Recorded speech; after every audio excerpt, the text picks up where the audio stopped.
না, পুলিশ নিয়ে তো মমতা বন্দ্যোপাধ্যায় রাজ্যের মুখ্যমন্ত্রী যা বলার যেদিনকে এই ঘটনাটা ঘটেছে তিনি নিজে বলেছেন। পুলিশকে নির্দেশ তিনি দিয়েছেন যেই যুক্ত থাকুক তার বিরুদ্ধে কঠোর ব্যবস্থা নেওয়া হবে।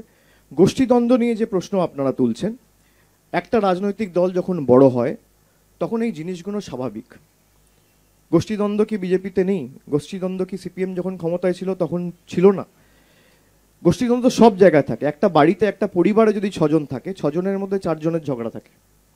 সেখানে একটা রাজনৈতিক দল যার লক্ষের উপর পদাধিকারী, 50,000-এর উপর নির্বাচিত প্রতিনিধি, পঞ্চায়েত স্তর যদি আপনি দেখেন, বুথ সভাপতি যদি আপনি ধরেন, পঞ্চায়েত সমিতির সভাপতি যদি আপনি ধরেন, অঞ্চল সভাপতি যদি ধরেন, ওয়ার্ড সভাপতি যদি ধরেন, তাহলে লক্ষের উপর দলীয় পদাধিকারী।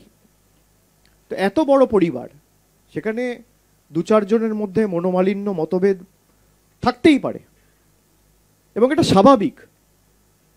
সবার মধ্যে যখন একটা এনভায়রনমেন্টে কাজ করেন, আপনারা অফিসে চাকরি করেন, কাজ করেন, আপনাদের সাথে কারোর মতভেদ থাকতে পারে না? থাকে।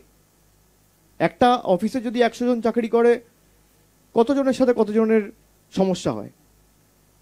এটা পরিবারের নিয়ম, এটা সংসারের রীতি নীতি। কিন্তু তার মানে এই না যে আমি যা ইচ্ছা করে বেড়াবো।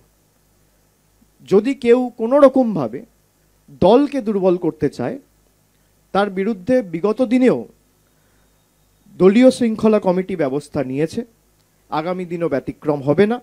এবং কোনো অপরাধের সাথে যদি কেউ যুক্ত থাকে, রাজ্যের পুলিশ প্রশাসন দলমত নির্বিশেষে তার বিরুদ্ধে কঠোর থেকে কঠোরতম ব্যবস্থা নেবে।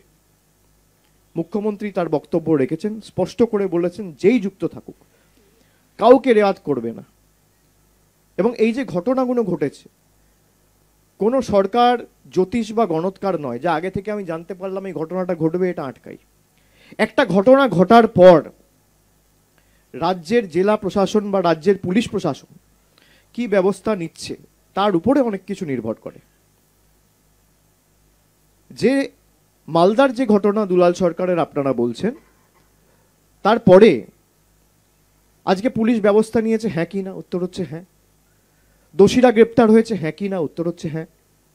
আপনারা আরজি কর দিয়েই বিচার করুন। যেই সঞ্জয় রায়কে 24 ঘন্টার মধ্যে কলকাতা পুলিশ গ্রেপ্তার করেছিল, সেই কেস সলভ করতে সিবিআইয়ের 5 মাস লেগেছে। 5 মাস। যেটা 24 ঘন্টায় কলকাতা পুলিশ করেছিল, সেটা সিবিআইয়ের 5 মাস লেগেছে। কেন? এই প্রশ্নও তো আপনাদের করা উচিত।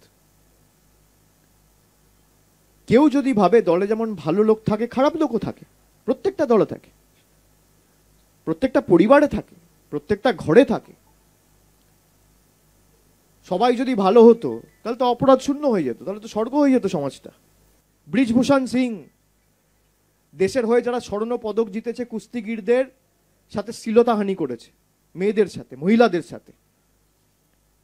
সেই ব্রিজভূষণ সিংকে আড়াল করেছে বিজেপি দিনের পর দিন, মাসের পর মাস, বছরের পর বছর। প্রশ্ন করে কে? আর এখানে আমরা যখন বলেছি জিরো টলারেন্স, জিরো টলারেন্স, একটা ঘটনা ঘটলে ঘটে যাওয়ার পর কি ব্যবস্থা নিচ্ছে, ঘটার পরে সেই পুলিশ প্রশাসন কি ব্যবস্থা নিচ্ছে, দলের নেতৃত্ব কি ব্যবস্থা নিচ্ছে। পার্টির ডিসিপ্লিনের ঊর্ধ্বে কেউ নয়। তৃণমূলের একজন বুথ স্তরের কর্মীকেও দলের ডিসিপ্লিন মেনে চলতে হবে। দলের জেনারেল সেক্রেটারি হিসেবে আমাকেও সেই একই শৃঙ্খলা ডিসিপ্লিন মেনে চলতে হবে। দলীয় শৃঙ্খলার ঊর্ধ্বে কেউ নয়। শৃঙ্খলা পরায়ণ হয়ে দল করতে হবে, এটা মানুষের দল। আমি আপনাদের মাধ্যমে তৃণমূলের প্রত্যেকটা কর্মীকে এই বার্তাই আজকে দিচ্ছি যে মানুষ আমাদের নির্বাচিত করেছে, মানুষের জন্য কাজ আমাদের করতে হবে। কিন্তু মানুষের কাজ করতে গিয়ে ওই কিছু লোক আছে ধরাকে সরাজ্ঞান করে যে আমার থেকে বড় কেউকেটা কেউ নেই, যারা ভাবে, তাদের জন্য কিন্তু তৃণমূলের দরজা আগামী দিন বন্ধ থাকবে। বিনয়ী হতে হবে, বিনম্র হতে হবে, মানুষের কাছে হাত জোড় করে পৌঁছাতে হবে, সারা বছর থাকতে হবে। আর যারা ভাবছে এলাকা দখল করে ময়ূরীশী পাট্টার মতো দল চালাবো, তাদের কিন্তু কপালে বিপদ আছে।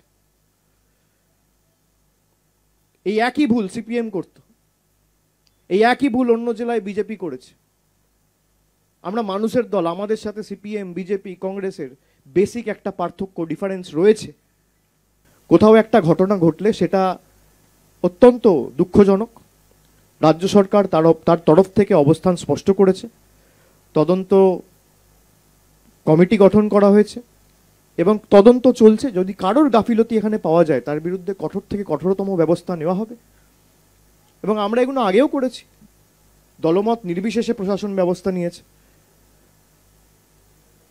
আপনারা এটা দেখেছেন যে বিরোধী রাজনৈতিক দলের কাউকে ফাঁসাতে হবে।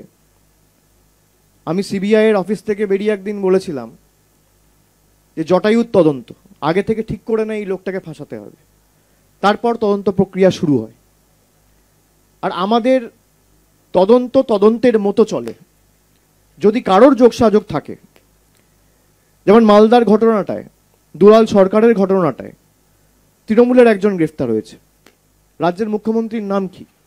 মমতা বন্দ্যোপাধ্যায়, তৃণমূল কংগ্রেসের সর্বভারতীয় সভানেত্রী। সে রাজ্যের মুখ্যমন্ত্রী আর গ্রেপ্তার হচ্ছে একজন তৃণমূলের পদাধিকারী। কোনোদিন দেখাতে পারবেন 34 বছর সিপিএম এর আমলে কোনো সিপিএম এর নেতা গ্রেফতার হয়েছে? কোনোদিন দেখাতে পারবেন উত্তরপ্রদেশে 2017 সাল থেকে 8 বছর বিজেপি ক্ষমতায়, বিজেপির কোনো নেতা গ্রেফতার হয়েছে? কোনোদিন দেখাতে পারবেন বিজেপি প্রায় 2 দশকের বেশি ক্ষমতায় গুজরাটে, কেউ দেখাতে পারবে যে বিজেপির কোনো নেতা গ্রেপ্তার হয়েছে? আমরা তদন্তের মতো রাজ্য পুলিশ প্রশাসনকে মুখ্যমন্ত্রী বারে বারে বলেছেন যে তদন্তের মতো এগোবে।